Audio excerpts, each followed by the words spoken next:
why are we in Africa? Because it's where the gold is. We're a gold miner. Huge exploration potential. How do we leverage that for our investors? We build gold mines. Our costs currently are 1,000. We want to bring them down to the low 900s next year, and ultimately in the next 3 to 5 years, across our portfolio, we have an ambition to actually deliver $750 all-in sustaining costs. And that's why we're not necessarily linked to a production number. We don't care about producing 1 million ounces. What we do care is the ounces we produce need to be lower cost. That's a great business. Pay a dividend to our shareholders, make lots of money. Hello and welcome to Crux Investor. Here today with John Welborn. He's the CEO of Resolute Mining. John, how are you? Good, thanks Matthew. Glad to be here. Yeah, you're in London. Mines and Money and one-to-one? Do you manage both? No, just Mines and Money. Right, okay. You're here telling the story. Well, and we're in London now. During the year we listed and we've acquired Toro Gold, so we've got a local office. So at home here for a change. But you're an Aussie, right? No, I'm from Perth. Yeah, okay, great. So why don't you kick off 1 minute summary for people new to the story, and we'll take it from there. Resolute Mining is an Australian gold mining company. We've been operating in Africa for more than 20 years. We've got 4 gold mines at the moment, 3 of them are in production. And we're looking to be an African-focused multi-mine gold producer. Pay a dividend, you can take it in cash or gold. And ultimately, our motto, as we've been explaining at the Mines and Money conference here, is mine gold and create value. Nice summary. Now, I was here for the launch when you were at the stock exchange. That was, when was that? Was that June, wasn't it? Yeah. Things have gone great guns for you the past couple of years. Has it gone according to plan? Yeah, very much so. I've been at Resolute for 4 years and my enthusiasm and excitement about joining the company has only got better. I always thought that Resolute is a fantastic platform to build an African-focused gold company. You know, investors in London would be familiar with Randgold, which has been one of the best performing stocks over any period of time. And I'm an unashamed fan of what Mark Bristow was able to achieve with Randgold. We actually have an ex-Randgold asset at the cornerstone of our portfolio. We've been developing an underground mine, we're now commissioning that. We've bought a new mine during the year and we're looking for more opportunities.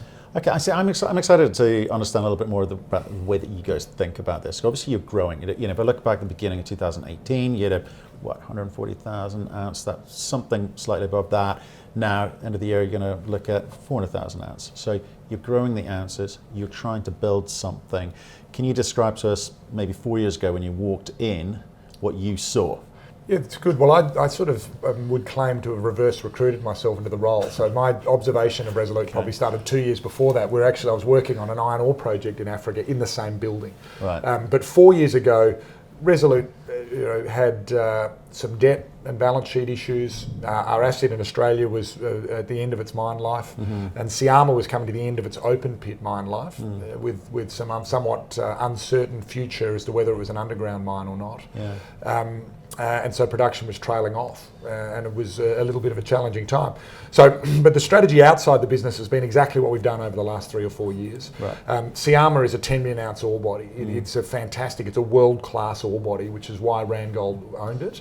It's been challenged metallurgically, and it needed a new future underground. So what we've been investing in and building is technology and core competency to improve our recoveries and create the throughput through the underground mine. And we're building an autonomous mine. So that's been the core centre of the strategy, but the output of that is to actually then expand the portfolio. So we've started to spread our rings somewhat prematurely as we expand Syama. And the next step, next year, will be even more fun as Syama starts hitting its stride and we look at other opportunities. So that's the cornerstone. Okay, Syama's the cornerstone. We'll talk about it a little bit in a second, but just coming back to this, what's going on in the head. So you guys, you sit in your board meetings and you have discussions about what you're trying to build. You're safely a mid-tier producer. You can say that. Where's it going to? We'd like to run a diversified portfolio of good mines. So that's 4 to 6 mines. We don't have because that's the right number in terms of synergy. If you look at the successful companies in our space, and I've mentioned Randgold, but Endeavour equally over the last 5 years has built a high valued portfolio and really rewarded their shareholders. Coming back to that mine gold, create value. We've done mining gold for 30 years. We haven't always created value. And I think the way to do that is to capture synergies, have the right skill set, and ultimately have the right partnerships. So At Syama, we're partnering with people like Sandvik on the automation project. We announced a new power plant this week, which we're partnering with Aggreko.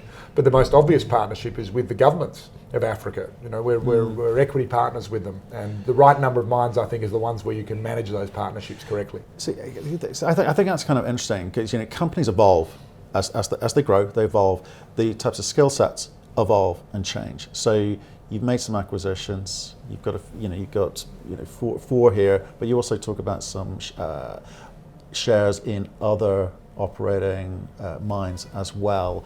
So again, I just want to come back to this: is what does this picture look like that you're painting? What's the optionality there that you're trying to establish? Well, look back a little bit into Resolute's history. So the Mako gold mine in Senegal we acquired during the year is our 10th gold mine. But and we've explored, we've discovered gold mines, we've built gold mines in Australia and in Africa, and we've acquired them. Universally, the ones we've built, we've made money on for our shareholders. Mako will be a fantastic acquisition for us, but the reality about the ones we bought is they've been a bit hit and miss. So I believe that why are we in Africa? Because it's where the gold is. We're a gold miner, huge exploration potential. How do we leverage that for our investors? We build gold mines. So although the primary objective has started with fixing Syama, which has been a mine for 30 years, and turning it into a long-term cash flow generator.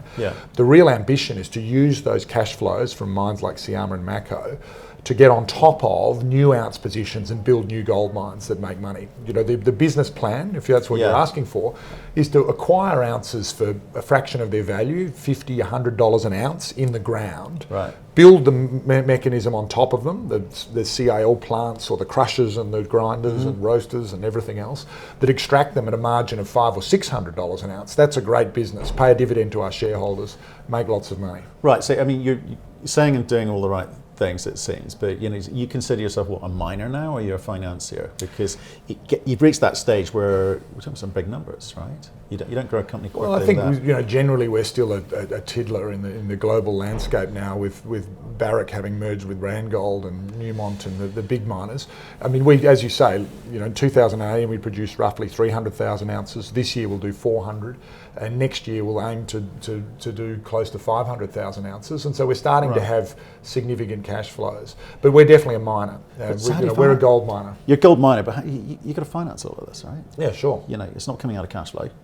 So, you've got some big choices to make there. But are you getting warm reception when you go and have that conversation with people? Because you're making money? Well, we're getting good support from our bankers, but ultimately, we're listed on the Australian Stock Exchange, and we've come to London with a compliance listing. We didn't raise any equity here to access a London investor. And ultimately, the way we'll finance our mines ideally will be from cash flow. But obviously, we've got debt and equity opportunities. Right, but how do you think the AIM listing's gone? Obviously, it's a standard listing on the main board. Right. And I'm delighted with it. I think we're more relevant in this market. I think London investors get Africa. But do you think it's been a tough 3 months, right? Because it's kind of come off a bit, like quite a bit. Oh, absolutely. So why? Well, I think there was a liquidity flow out of mining generally, and in the gold space the gold price dropped a bit, and that always responds to issues. And then we had an operational issue at Syama, and unfortunately we haven't adjusted our guidance. We were going to have a miraculously strong end to the year. Right. A key element of our processing infrastructure at Syama is a roaster. If you type that into your phone at Cortoker to toaster, so a lot of people have been asking me about my toaster, but a roaster is, because of the nature of the mineralisation, a key component. Right. And unfortunately, in September we had a crack in the roaster, which we've had to repair. Right. And those repairs are ongoing, and they've affected our production, and so you've seen a reaction in the share price. So that's been, and you're putting it down to that? You think people just haven't understood? No, I think they have understood. It's a short-term problem, and so the number one rule of mining is don't stuff it up. The number two rule would be, when you do stuff it up, which it happens from time to time, fix it quickly. So we're focused on fixing that quickly. We've indicated to the market we expect the roaster to be operational again by mid-December. Next week I'll be down in Syama, and I expect to see the roaster repairs completed. The team have done a great job, and one of the things that we're seeking to demonstrate to investors is that we know the locations we operate. To come to your point, we are a miner, and the way we demonstrate that is operating our mines successfully. And so it's unfortunate that we had this operational issue, but we'll fix it. Okay, and you would expect to or like to see a pop in the price again if you can go to the market and say, this is sorted, it was temporary? Yeah, I expect so. But you must be disappointed by such an adverse reaction to something quite simple? Oh, not really. I think, I'm not a CEO who, most CEOs obviously claim that the markets are totally irrational because while they might price most assets correctly, they're completely underpricing mine, for example, and that we should be worth more. I think, look, we're covered by almost a dozen analysts, and all of those have very positive share price targets and positive research. So look, there is an argument that we are a good investment at current prices. Our job is to demonstrate to the market that Syama is a high valuable asset. I'm very confident we'll do that during 2020. The first step is to fix this short-term issue, and then demonstrate the strength of our cash flows. And that's had a bit of a bump on the AISC, presumably. This year, well, we've maintained our production guidance and taken a hit a little bit on the cost. So we were guiding 960, we're now guiding 1,020, but we'll reset that next year with more positive guidance once the roaster's fixed. Right. Okay, and I know you quote life of mine numbers for the AISC, which is forward-looking, etc. Yes. Quite attractive life of mine AISC numbers, must be said. Now, some of that's down to automation. I spent a lot of time on the current presentation about autonomous vehicles and so forth, and it is quite topical at the moment. So, why have you taken that step? Is it just about margins, or? It's primarily driven by the numbers. We did a feasibility study on a manually operated sub-level cave mine, and the all-in sustaining cost was $881, the cost of the life of mine. We then optimised that, and there were lots of improvements we made, but the two fundamental ones that resulted in the $747 life of mine cost that is now our ambition and is intrinsic in our feasibility study was the implementation of automation and a new power solution. And the automation project's now complete. So if you come down to Syama, you see the world's first fully automated underground mine. Automated drilling, automated loading, and automated haulage. Okay. So no one underground running that mine. Rocks come from the mine all the way to the ROM pad without ever having been manually handled. So when people say like world's first to me, I always go, okay, you guys are taking the hit on the learning experience. Yes. Learning from the mistakes and learning about the optimization, etc. So you're probably conscious of that. Yeah, look, particularly in mining, you thought it was worth it. Mining's the only. Many industries wouldn't be proud of being first to be second, which is often a claim among mining investors. Right. The reality is that automation has been coming into the mining industry for 15 years. None of the equipment we're using is being employed for its first time. And in fact, one of the things I did is travel around the world looking at other underground mines where they'd retrofitted automation. This is the first one where we've purpose-built and designed it. There are elements of it that are new. One of the world's first is the haulage trucks go from a laser-guided underground environment to a GPS-guided above ground. And that's never been done before in the world. And you're right that a small company like us making those sort of investments is unusual. But I think the challenge for mining is we want to keep doing things we've done before because of risk mitigant. But in a rapidly evolving technology-rich environment where there's wonderful solutions, you have to step outside of the norm to adopt those. And we're trying to get that balance right. We've run 10 gold mines. We'd like to use our experience, but we're also willing to try new things. And ultimately, the success of that is going to be shown in the next year as we implement the system that's now in place and working at Syama. Okay, looking forward to seeing that, because I think that's being the first is good and bad. It's only good when you make it work. Well, there you go. So if I look at, again, slightly coming back to the business model here, gold popped about 3 months ago. Everyone was delighted when that happened. It's been coming forever, apparently, but it finally happened. Great for producers. Explorers haven't really kind of seen the benefit of that, but for you as a producer, does that outlook change the way that you define your business strategy, the way that you go about delivering? Because you've got a bit more cash available to you, so you've got a bit of debt in there. You've got some big plans, some big capex, all of that coming up. The pop in the gold price must be quite attractive for you. I mean, that's a nice thing to have. I think that's and I noticed the way you try and allure me into that. Look, okay. the challenge of the gold mining industry is to isolate yourself from that enthusiasm. And gold miners who chase the gold price always produce the marginal ounce. In a similar gold price environment in 2016, Resolute was the best performing stock on the ASX 200 index. And the big mining conference in Australia is the Diggers and Dealers conference in Kalgoorlie in August. And I went to that conference, and while we were the best performing stock, everyone gold miners share price graph had the same angle. Started at the bottom left and went straight up to the top right, and it was because of a commodity boom, and everyone's high-fiving each other and talking about how smart we were.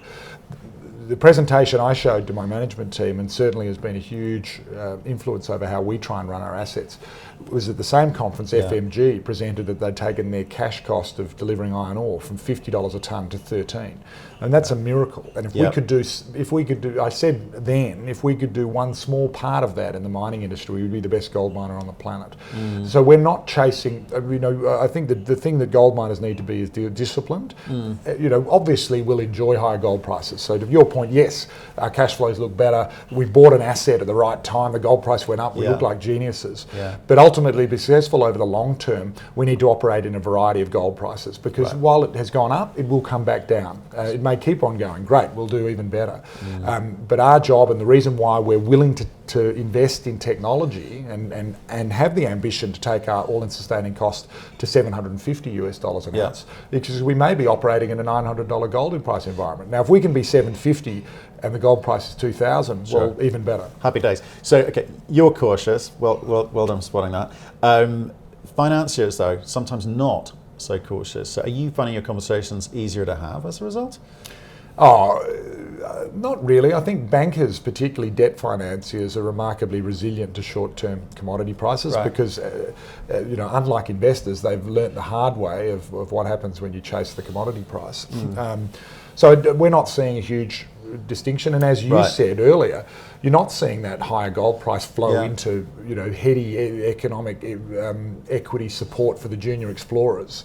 I think the market's a little bit more mature. But you're restructuring your debt, or looking to restructure your debt, right? So it does obviously suggest that either you're going to take it out over a longer period of time, or you believe you can get a better deal. Look, bankers will lend on cash flow, and if those cash flows are supported by higher gold prices, then you'll get better supported credit. And so certainly our ability to borrow the funds we needed to secure the Toro Gold Limited assets was supported by gold price and cash flow improvement. So that's a positive for us, and it creates more opportunity. Okay, so you've curbed my over-enthusiastic mind and been quite sensible and quite prudent. What are the other things that you are looking to mitigate this year in this environment that we see? Well, the most important thing, miners are risk managers. So when we work underground, we've got to make sure that we have appropriate geotechnical support, and that ultimately we're using the right people and the right techniques to keep our people safe and to protect our investors. I mentioned earlier that we're in partnership in Africa with governments and with everything else. So the most important thing we're doing at the moment is invest in our people and make sure that we have the right skill sets in fixing the roaster, the right skill sets in managing our debt refinancing, and I'm really excited about the team we're building at Resolute. It's a wonderful time to look around the industry and grab hold of good people. Well, I agree with you. It's all about the team. It's all about your direction for that team, and the team that you're building is going to need different skill sets. You're talking about an autonomous vehicle fleet there, which has its own challenges and skills required. You're getting into some big numbers here with the type of investments that you're going to make. So financially, you're a different sort of company from what you were 4 years ago when you joined. So can you give us a sense of what's your expectation from the team? What challenges have you set them? What goals have you set them for the end of next year? Because share price has done what it's done recently. You think you get a pop when you kind of talk about you talk about the Syama roaster being fixed, etc. But what else is going to give that price a pop? Because as a shareholder, I'm looking at share price. Anyway, I make money. You guys make money in different ways. I think, look, we pay a dividend. It's linked to the gold revenue. So our production going up will lead to greater dividends, regardless of the gold price. Yeah. I think it's really important. Someone did ask me, what is the threshold for when they get physical gold? How much do they need to? Any amount. If you Any own amount, one okay. share and we pay you 2 cents a share, you can take that in cash or in gold. Now, it'll be a Okay. very, very small amount of gold. Okay. And collecting it physically might be difficult, but ultimately you can. So we've in a partnership with the Perth Mint, who are our Australian refiner. They'll hold a depository account just like you hold an account at Barclays or any bank, and you can get your dividends. Okay. Anyway, back to the goals you've set your teams. I know I'm very conscious. I think one of the key goals we've set our team is to localise our workforce. So you're linking, I think, into, okay, you've got high technology mines, you've got skill sets, how do you do that? So we need to become a stronger training organisation. Right. And if you came to our booth here at the conference, we've got a simulator in the booth where we're teaching people in Africa how to operate this machinery. And so fundamental core concept, and all of our expats in our African mines now have development in their title. So if you were previously the metallurgical manager, you're now the development metallurgical manager, because your job is to make yourself redundant and train local people how to run the mine. That's a big challenge in an industry that's always relied on a lot of experience. But I think technology allows you to do that, as well as a changing generational focus on education and workforce development and training. That's a challenge. Our responsibility is pretty simple. We need to be responsible with our capital, bring our costs down, and do what we say. So, increasingly, what challenge have we set the team? We've set the team very ambitious, as you mentioned. Our costs currently are 1,000. We want to bring them down to the low 900s next year, and ultimately in the next 3 to 5 years, across our portfolio, we have an ambition to actually deliver $750 all-in sustaining costs. And that's why we're not necessarily linked to a production number. We don't care about producing 1 million ounces. What we do care is the ounces we produce need to be lower cost. Brilliant. Okay, so that is what you target. You're very specific, you're very driven, or everyone on your team is very driven towards that AISC. That's the number. Absolutely. Brilliant. Thank you so much for your time. Really appreciate it hearing the story. Thanks again. Thanks, Matthew. Thanks very much for watching. We hope you enjoyed that. And if you did, please click the button in the corner of the screen to subscribe to our YouTube channel. You can also catch us on our website, cruxinvestor.com, and Cruxcast, our podcast series. Plus, most days you can catch us on LinkedIn and Twitter. We'd love getting your feedback, so please keep that coming, and we'll speak to you again soon.